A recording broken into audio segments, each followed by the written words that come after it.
Welcome back mga katambalan, mga hot topic and issue pag-usapan natin. Update po tayo kay Alden Richards kung saan nga po kagabi ay ginanap na po ang premiere screening para po sa pelikula nitong si Alden na Out of Order na ipapalabas nga po sa Netflix sa October 2. Makikita naman po na sinuportahan itong si Alden ng kanyang malalapit na kaibigan. Kasama nga po ni Alden ang buong cast ng Out of Order na kung saan nga po ay may ilang mga photos na kung saan nga po ay pinost itong si Alden sa kanyang social media account.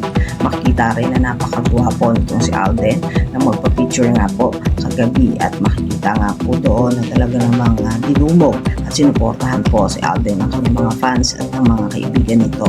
Maging si Barbie Fortesa nga po ay dumalo sa naganap na premiere screening ng Out of Order. Makikita nga po doon na talagang napakadami ng mga artista na sumuporta kay Alden at pasalamat naman itong si Alden sa lahat ng mga dumalo sa premiere screening ng Out of Order na ipapalabas nga po sa Netflix October 2 at nagpasalamat naman itong si Alden sa mga supportang binibigay sa kanya at nagkaroon din ng interviews na kung saan nga po ay sinugot ni Alden ang ilang mga tanong ng press about nga po doon sa pelikula na Out of Order. Makikita naman itong si Alden na talaga namang in-enjoy ang naganap na premiere screening ng kanyang pelikula na Out of Order. Katabi nga nitong si Alden, si Heaven Parillejo na kung saan nga po ay isa sa mga cast ng Out of Order na kung saan nga po ay talagang napakarami ng mga taong dumalo sa naganap na premiere screening kagabi.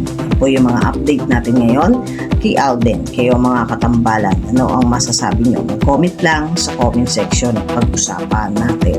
Yan ang mga hot topic and issue dito lamang sa Tambalang KK.